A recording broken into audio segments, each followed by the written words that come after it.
오늘도 살아계신 하나님의 은혜가 여러분들의 삶 가운데 함께 하시기를 주님의 이름으로 간절히 축원합니다. 우리 옆에 계신 분들과 함께 인사 나누겠습니다. 보고 싶었습니다. 반갑습니다. 인사하겠습니다. 여러분 한 주간 잘 지내셨죠? 네, 오늘은 이제 사순절 마지막 주일이고 또 종려주일입니다.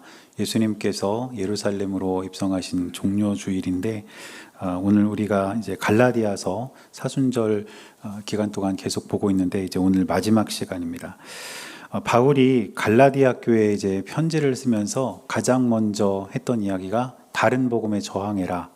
이렇게 이제 이야기를 했다고 여러 번 말씀을 드렸죠. 그래서 다른 복음에 저항하면서 예수님을 증명하며 살 것을 요청했고, 예수님을 증명하며 살기 위해서는 우리 안에 있는 우리 안에 예수님을 모시고 살아야 된다. 이렇게 바울이 이야기를 했습니다. 그리고 예수님과 연합할 때, 즉 예수님을 모시고 살 때 하나님을 아버지라 부를 수 있다. 이렇게 바울이 이야기하면서 그에 맞는 성령이 열매 맺는 삶을 살 것을 또한 요청했습니다. 이 내용이 그동안 우리가 갈라디아서를 통해서 살폈던 내용인데, 이제 오늘 본문에서 바울은 결론을 내리고 있습니다. 오늘 본문의 11절을 보면 바울이 이렇게 시작합니다. 내 손으로 너희에게 이렇게 큰 글자로 쓴 것을 보라. 이렇게 말해요. 큰 글자로 썼다는 게 어떤 뜻이냐면 친필로 썼다는 뜻입니다. 그 당시에는 편지를 쓸 때 어떤 방식을 사용했냐면 대필을 사용했어요. 그러니까 편지를 보내려는 사람은 앉아서 편지 내용을 그냥 말하는 거예요. 그럼 옆에 그 편지를 받아 적는 대필자가 있었습니다. 그래서 앉아서 이제 대필을 이렇게 쭉 하면서 편지를 쓰는 방식을 사용을 했는데, 그렇게 편지를 거의 다 이제 마무리한 뒤에 마지막 부분에는 편지의 주체가 되는 사람이, 그러니까 편지를 쓴 사람, 말을 한 사람이 직접 친필로 그 편지의 마지막을 마무리하는 그런 경우가 많았습니다. 그래서 우리 성경에 있는 바울 서신도 바울의 편지잖아요. 그래서 그 편지들이 거의 다 이 대필 형식으로 쓰였습니다. 우리 성경에는 뭐 정확히 드러나지 않지만 대필 형식으로 쓰였는데, 그 뒤에 편지의 마지막에 바울이 친필로 거기에 쓴 것은 편지마다 그 이유가 조금씩 다 달라요. 예를 들면 고린도전서나 골로새서 같은 경우는 개인적인 인사를 추가하려고 친필로 마무리를 하는 경우가 있었습니다. 그러니까 편지를 다 쓰고 대필로 다 마무리를 거의 해놨는데 대필자가 잠깐 자리를 비웠든지 아니면 일을 다 하고 집에 갔든지, 생각해 보니까 인사를 해야 될 사람이 남아있던 거예요. 그러니까 그 뒤에다가 개인적인 인사를 덧붙이기 위해서 이제 직접 친필로 쓰기도 했고, 아니면 조금 더 인사를 더 좀 잘해야 되는 그런 사람들이 있다면 그런 사람들의 이름을 또 친필로 쓰기도 했다고 합니다. 또 데살로니가 후서 같은 경우는 어떤 케이스냐면 편지의 진정성을 강조하기 위해서 친필로 쓰는 경우가 있었습니다. 이건 무슨 뜻이냐면 대필을 했으니까 이게 사실 누구의 편지인지 그 진위 여부가 정확히 판단이 안 되잖아요. 그러니까 마지막에는 바울이 친필로 쓰면서 이 편지가 대필로 거의 다 쓰였지만 이 편지는 내가 보내는 거다, 이걸 이제 알려주기 위해서 편지의 진정성을 강조하기 위해서 이제 이렇게 마지막에 친필로 쓰는 경우가 있었고, 빌레몬서 같은 경우는 약속에 대한 보증을 위해서 편지를 통해 어떤 것을 약속을 하는데 그것이 내가 한 약속이라는 것을 보증하기 위해서 마지막에 친필로 쓰는 그런 경우가 있었습니다. 그러니까 편지의 마지막을 친필로 마무리하는 데는 여러 가지 이유가 있어요. 그런데 오늘 갈라디아서 같은 경우는 바울이 친필로 이 편지를 마무리하는 이유가 뭐냐면 갈라디아에 보내는 이 편지의 핵심을 강조하기 위해서 바울이 직접 붓을 들었다는 거예요. 그러면 바울이 전하고자 하는 갈라디아서의 핵심은 뭘까요? 그것은 오직 예수 그리스도의 십자가만 자랑하라는 것입니다. 이것은 바울의 신앙 고백이었고, 갈라디아 교회 교인들도 예수님의 십자가만을 자랑하며 살아가기를 원했기 때문에 이 내용을 직접 친필로 적으면서 강조하고 있다는 것을 볼 수가 있습니다. 그래서 바울은 이 사실을 강조하면서 먼저 십자가를 자랑하지 않는 자들을 언급합니다. 그래서 오늘 우리가 먼저 살필 것은 바울이 생각하기에, 그리고 갈라디아 교회 안에서 십자가를 자랑하지 않는 자들이 과연 어떤 사람들인가 하는 것입니다. 갈라디아 교회에 침투한 다른 복음을 전하는 자들 가운데 가장 심각한 피해를 준 사람들이 누구냐면 율법주의자들입니다. 이들이 주장하는 건 뭐냐면 우리가 구원을 받기 위해서 필요한 것은 율법을 지키는 것이다, 이렇게 강조했다는 거예요. 오늘 6장 12절 말씀을 보면 이렇게 기록합니다. 무릇 육체의 모양을 내려하는 자들이 억지로 너희에게 할례를 받게 함은 그들이 그리스도의 십자가로 말미암아 박해를 면하려 함뿐이라, 이렇게 말합니다. 그래서 이 말씀을 보면 율법주의자들의 특징이 세 가지로 잘 나타나 있습니다. 첫째 특징은 뭐냐면 육체의 모양을 내려하는 자들이다, 이렇게 되어 있고, 둘째 특징은 할례를 받게 하려는 자들이다. 그리고 셋째는 박해를 피하게 하려는 자들이다. 이렇게 세 가지로 정리를 하고 있습니다. 조금 자세하게 좀 살펴보면 육체의 모양을 내려하는 자들은 어떤 사람들이냐면 외모를 지나치게 치장하면서 겉모습을 강조하는 사람들이에요. 이 육체의 모양을 내다라는 이 원어의 뜻이 얼굴을 치장하다, 이런 뜻이거든요. 그러니까 지금으로 말하면 화장을 짙게 하거나 얼굴을 막 이렇게 돋보이게 하거나 뭐 이런 것을 의미한다고 볼 수 있겠죠. 그래서 외모를 막 지나치게 치장하는 사람들, 그런 사람들을 뜻하는데 여기에 담겨있는 의미는 뭐냐면 겉모습을 강조하는 거예요.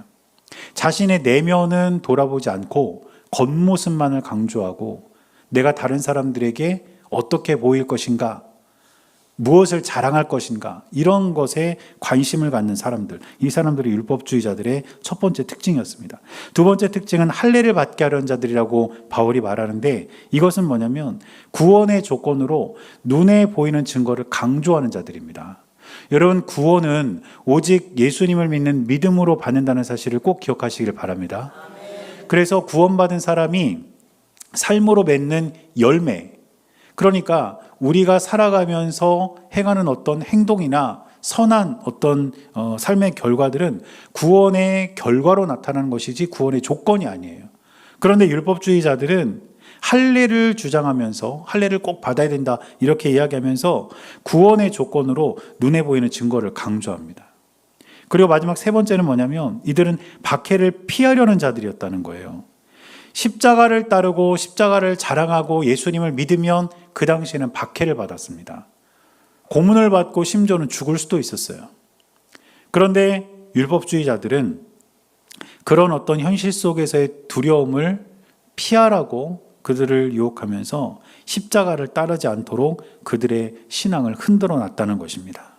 이것이 그 당시에 십자가를 자랑하지 않는 자들, 율법주의자들의 특징인데, 우리는 우리 시대의 그리스도인들이, 더 정확히 말하면 저와 여러분들이 2000년 전 갈라디아 교회에 율법주의자들을 닮지 않았는지 돌아봐야 한다는 것입니다. 여러분, 우리 시대의 교회가, 그리고 저와 여러분들이 우리의 내면을 다지지 않고 우리의 신앙을 돌아보지 않고 겉모습만 지나치게 치장하고 강조하고 있지는 않은가 돌아볼 필요가 있다는 것이죠. 여러분, 이것은 교회도 마찬가지입니다. 우리 시대의 교회가 과연 무엇에 강조점을 두고 신앙생활을 하고 있고 목회자들이 무엇에 강조점을 두고 목회를 하고 있는가, 이것을 우리가 진지하게 돌아봐야 된다는 것입니다.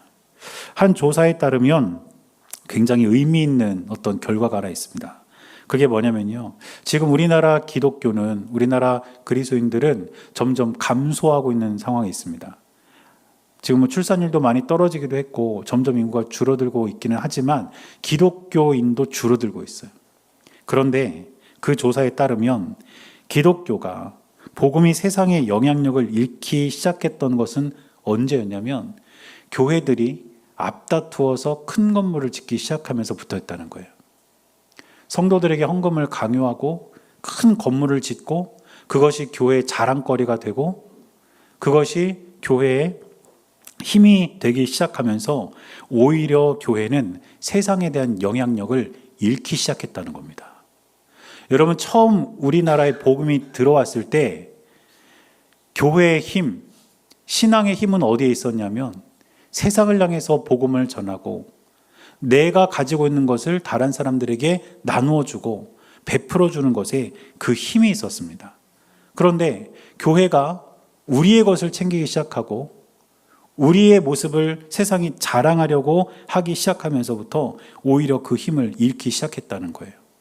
여러분, 이 조사의 결과는 우리가 진지하게 생각해 봐야 할 매우 중요한 결과입니다. 우리는 세상과 달리 세상과 다른 길을 걸어가야 할 하나님의 자녀들인데도 불구하고 교회가 우리의 모습을 세상에 자랑하기에 바빴다면 우리는 2000년 전 갈라디아 교회에 있었던 율법주의자들과 별반 다를 바가 없는 사람들이라는 것을 우리는 분명히 기억해야 합니다. 교회만 그런 게 아니죠. 그리스도인들도 마찬가지입니다. 과연 저와 여러분들이 중요하게 생각하는 것이 무엇입니까? 우리의 내실을 다지고 우리의 내면을 우리가 훈련하고 우리의 신앙을 훈련하는 것에 우리가 강조점을 둬야 되는데 우리가 그런 어떤 우리의 내면의 상태는 돌아보지 않고 겉모습만 치중해서 살아가고 있다면 우리는 진정한 그리스도인이 아니라는 것입니다. 그러므로 저는 저와 여러분들이 우리의 겉모습을 자랑하기에 앞서 우리의 내면을 먼저 돌아볼 수 있고 우리의 내실을 먼저 다질 수 있는 하나님의 자녀들이 될 수 있기를 바랍니다. 그리고 구원은 오직 예수 그리스도의 십자가로만 가능한데 이 시대의 많은 사람들이 구원의 조건으로 눈에 보이는 증거를 자꾸 찾으려고 그래요. 대표적인 게 선행이죠. 착한 일 많이 하면 구원받는다. 이렇게 잘못 전하는 사람들이 분명히 있다는 거예요. 다시 말씀드리지만 구원은 믿음으로 받습니다. 그리고 그 구원의 결과가 우리의 선행으로 나타나는 것입니다. 그러므로 저와 여러분들은 오직 믿음으로 오직 예수 그리스도의 십자가로 구원받는다는 사실을 꼭 기억하시기를 간절히 바랍니다. 그래서 우리는 이렇게 우리의 모습을 지금 철저하게 돌아볼 필요가 있어요. 나는 과연 예수님의 십자가를 따르고 있는가? 십자가를 자랑하고 있는가? 우리가 돌아보면서 그렇지 않다면 이제 우리가 다시 한번 결단해야 한다는 것입니다. 그래서 두 번째로 우리가 살필 것이 무엇이냐면 우리도 오직 그리스도의 십자가만을 자랑해야 된다는 것이죠. 여러분, 이 십자가는 기독교의 상징입니다. 그래서 교회마다 다 십자가가 있죠. 그런데 참 아이러니한 게 뭐냐면 이 십자가가 우리 시대의 가장 유명한 액세서리가 되어버렸어요. 그렇죠? 여러분, 십자가 목걸이 있으신가요? 네, 아마 다 있으실 거예요. 저도 군대에 갔더니 그 세례받는 현장에서 세례받는 사람들한테 초코파이하고 그 쇠로 된 게 십자가 목걸이 같은 거 하나 주더라고요. 그거 이제 군번줄에 이렇게 달으라고. 그래서 저도 십자가 목걸이가 있어요. 그게 어디 있을 겁니다, 아마. 그래서 이 십자가가 목걸이도 있고 귀걸이도 있고 때로는 이렇게 옷의 어떤 디자인을 보면 십자가로 된 디자인이 굉장히 많아요. 그리고 요즘에는 교회를 다니는 사람만이 십자가를 이렇게 몸에 착용하는 게 아니더라고요. 그냥 뭐 유명한 가수들 이런 사람들 보면 그냥 뭔가 좀 액세서리로 그런 걸로 이 십자가를 활용하는 것을 보게 됩니다. 그런데 여러분, 십자가가 뭡니까? 십자가는요 사형틀이에요. 우리는 지금 다 사형틀 목에 걸고 다니는 거예요. 귀에 다 걸고 다니고. 그리고 심지어 이 십자가형은 가장 잔인한 사형 방법입니다. 사형 방법이 여러 가지가 있는데 그 중에 제일 잔인한 사형 방법이 이 십자가형이에요. 그래서 십자가형은 로마 사회에서 사회 최하층 계급의 사람들, 노예들, 그리고 폭도들, 이런 사람들에게만 시행되었던 것이 바로 이 십자가형이었고요. 그래서 로마 시민들은 아무리 큰 죄를 지어도 십자가형을 선고하지는 않았어요. 그만큼 이 십자가형은 잔인하고 치욕스러운 사형 방법이었습니다. 또 유대인의 관점에서 보면 이 십자가형이 굉장히 또 큰 의미가 있는데 유대인들은 나무와 십자가를 똑같이 이해합니다. 나무는 곧 십자가예요. 신명기 21장 22절과 23절을 보면 범죄자에 대한 처형 규례가 있거든요. 율법에 나와 있는 내용이에요. 범죄자, 죽을 죄를 지은 사람들을 어떻게 처리할 것인가, 이건 규례가 있는데 22절과 23절에 이렇게 기록합니다. 사람이 만일 죽을 죄를 범함으로 내가 그를 죽여 나무 위에 달거든 그 시체를 나무 위에 밤새도록 두지 말고 그날에 장사하여 내 하나님 여호와께서 내게 기업으로 주시는 땅을 더럽히지 말라. 나무에 달린 자는 하나님께 저주를 받았음이니라. 이게 율법입니다. 그런데 아까 말씀드린 것처럼 유대인들의 관점에서 나무와 십자가는 같은 의미예요. 그러니까 곧 십자가에 달린 사람은 어떤 사람이라는 걸까요? 하나님께 저주를 받은 사람이라는 뜻이에요. 그러니까 이 십자가가 로마 사회에서도 또 유대인의 관점에서도 이게 심각한 그리고 굉장히 치욕스러운 그런 큰 사형 방법이었다는 것입니다. 그런데 바울이 오늘 뭐라고 이야기합니까? 자기는 그 십자가를 자랑한다는 거예요. 14절 앞부분을 보면 바울이 이렇게 고백합니다. 그러나 내게는 우리 주 예수 그리스도의 십자가 외에 결코 자랑할 것이 없다. 이렇게 분명하게 선언합니다. 사실 바울은 자랑할 게 많은 사람이거든요. 바울은 정통 유대인이고요. 길리기아 다소에서 태어났습니다. 그 말은 로마의 시민권, 그 당시에 굉장한 특권인데 이걸 가진 사람이란 뜻이고, 또 바울의 학벌은 당대 최고의 랍비인 가말리엘이란 사람에게 이제 공부를 배운 그런 사람이 바울이었어요. 그러니까 바울은 자신의 민족적 정통성, 자신의 출신, 그리고 로마의 시민권, 그리고 자기 학벌 이런 것을 자랑할 것이 너무너무 많은 사람이었는데 바울은 이 모든 것을 다 뒤로하고 오직 예수 그리스도의 십자가만을 자랑한다 이렇게 선언하고 있다는 것입니다. 여러분, 바울이 십자가만 자랑한 이유가 뭘까요? 그것은 이 십자가가 바울의 모든 것을 변화시켰기 때문입니다. 그래서 그 내용을 바울은 14절, 조금 전에 우리가 읽은 말씀 뒷부분에 쓰고 있는데 그 부분을 세번역 성경으로 한번 읽어드리겠습니다. 조금 이해가 쉽도록 세번역 성경으로 보면 이렇게 되어 있습니다. 그런데 내게는 우리 주 예수 그리스도의 십자가밖에는 자랑할 것이 아무것도 없습니다. 그리스도로 말미암아 내 쪽에서 보면 세상이 죽었고 세상 쪽에서 보면 내가 죽었습니다. 이렇게 말합니다. 여러분, 이게 무슨 뜻이냐면 바울은 자신과 세상 가치가 완전히 분리되었다고 선언하는 거예요. 다시 말하면 세상의 가치가, 세상의 어떤 이념이 더 이상 자신의 삶을 지배하지 못한다. 더 이상 내 삶에 영향력을 끼치지 못한다. 이것을 바울이 선언하고 있다는 것입니다. 그래서 바울은 예수 그리스도의 십자가로 인해서 모든 게 다 바뀌었습니다. 그의 가치관이 바뀌었고 그의 생각이 바뀌었고 그의 삶의 방향성이 바뀌었고 그리고 결국에는 이 세상 이후의 삶이 바뀌었다는 거예요. 예수 그리스도의 십자가가 이 바울의 모든 것을 다 바꾸어 놓았기 때문에 바울은 십자가를 자랑하지 않을 이유가 없고 그가 자랑거리로 삼을 만한 그 어떤 것보다 십자가가 가장 바울에게는 귀하고 소중했던 것입니다.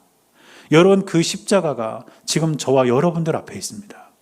우리도 그 십자가를 바라보면서 예수 그리스도를 나의 구주로 고백하며 우리가 믿음 생활을 하고 있다는 거예요. 그렇다면 우리의 자랑도 무엇이 되어야 하겠습니까?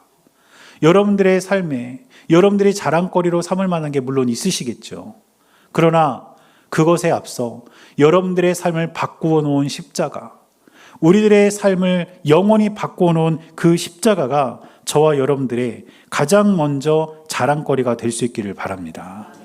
그래서 우리도 항상 예수 그리스도의 십자가를 자랑하고 그 십자가를 믿음으로 따라가며 살아가는 저와 여러분들이 될 수 있기를 주님의 이름으로 간절히 축원합니다. 그런데 바울은 십자가를 자랑하는 자에게 한 가지 매우 중요한 것이 있음을 자신의 삶을 통해서 전합니다. 그게 뭐냐면 십자가를 자랑하는 사람은 예수의 흔적을 갖고 있어야 된다는 거예요. 그래서 세 번째로 살필 것이 뭐냐면 과연 우리에게 예수 그리스도의 흔적이 있느냐라는 것입니다. 오늘 17절 말씀 보니까 바울이 이렇게 말합니다. 이후로는 누구든지 나를 괴롭게 하지 말라.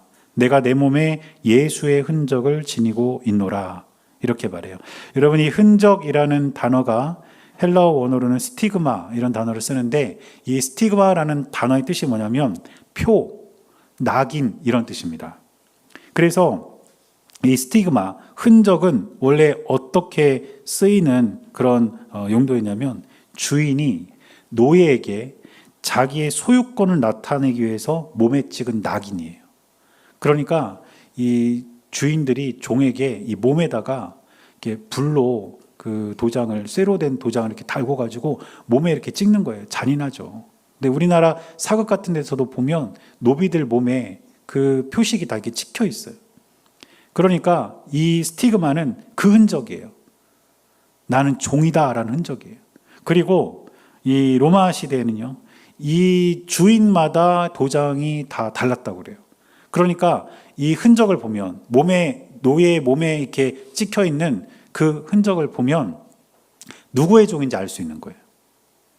그래서 바울이 지금 나에게 예수의 흔적이 있다라고 지금 고백하는 건 어떤 뜻이냐면 자신은 그리스도의 종이고 그리스도에게 속한 사람이고 그리스도의 울타리를 벗어나지 못하는 사람이다. 이렇게 이 흔적, 그 당시 문화에 사용되었던 이 단어를 사용해서 지금 갈라디아 교인들에게 전하면서 그들도 그렇게 살아갈 것을 요청하고 있다는 것입니다. 그런데 한 가지 중요한 사실은 뭐냐면 이 몸에 새겨진 흔적, 조금 더 쉽게 말하면 상처라고 볼 수 있는데 이 몸의 상처에는 누구나 그 사람의 스토리가 있습니다. 아까 그 노예의 몸에 찍힌 낙인도 마찬가지잖아요. 그걸 보면 왜 이 사람이 노예가 되었고 누구의 집에 노예로 들어가게 되었는지 그 상처에는 그 사람의 스토리가 있어요. 오래전에 그 개봉했던 영화인데 어떤 목사님이 이제 그 영화 설교를 하시는 걸 제가 잠깐 들은 적이 있었는데요. 암살이라는 영화입니다. 혹시 보셨나요? 네, 영화가 꽤 유명한 영화인 것 같아요. 그런데 이 암살이라는 영화에 이정재 배우가 연기한 염석진이라는 인물이 있습니다.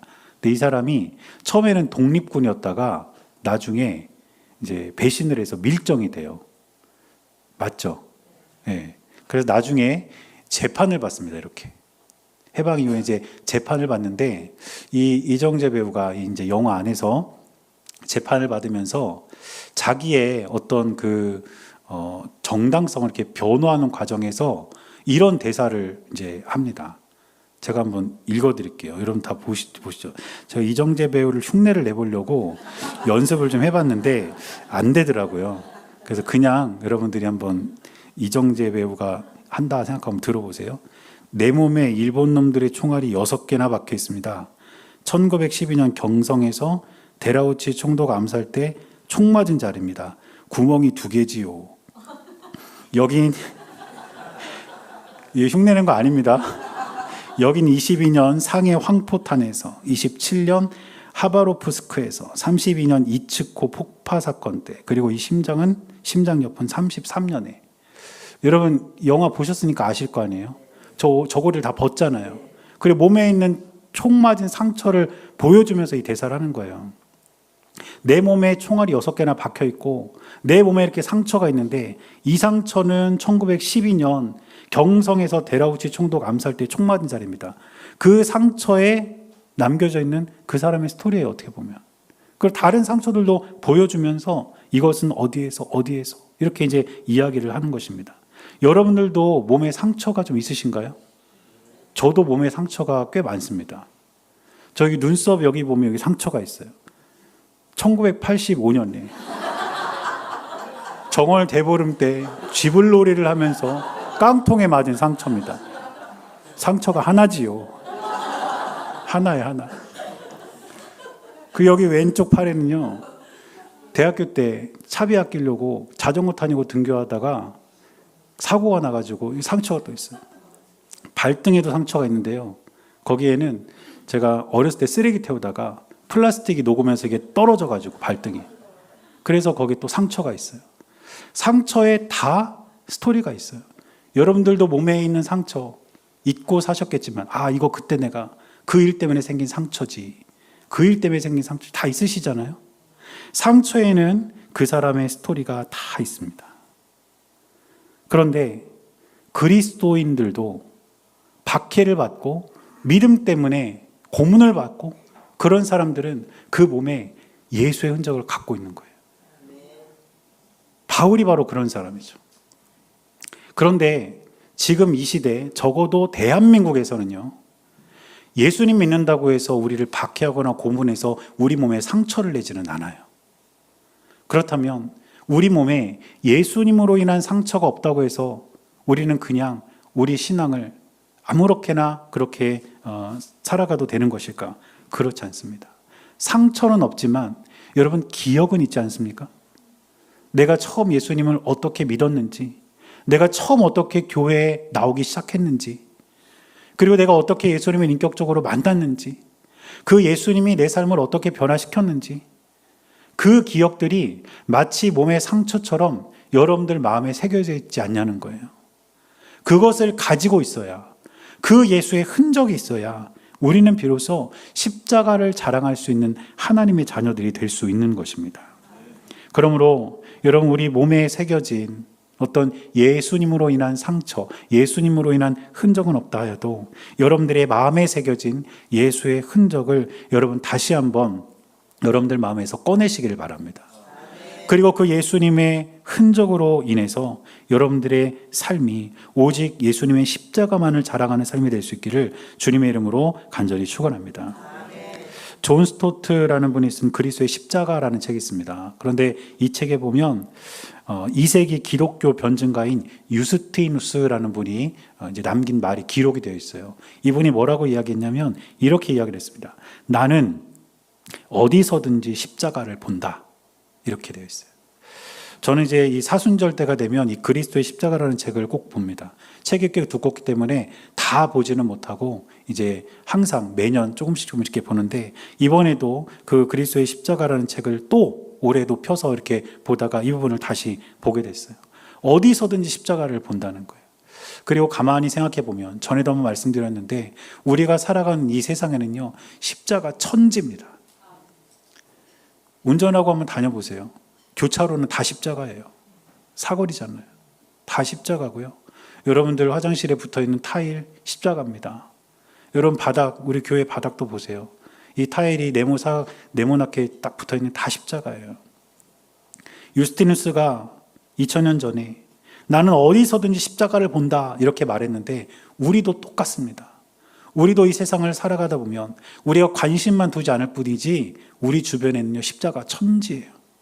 그렇다면 우리가 이제 이 사순절을 마지막 일주일을 보내면서 우리도 이 세상 속에서 어디서든지 예수님의 십자가를 발견하고 그 십자가를 또한 자랑하며 살아갈 수 있는 저와 여러분들이 될 수 있기를 바랍니다.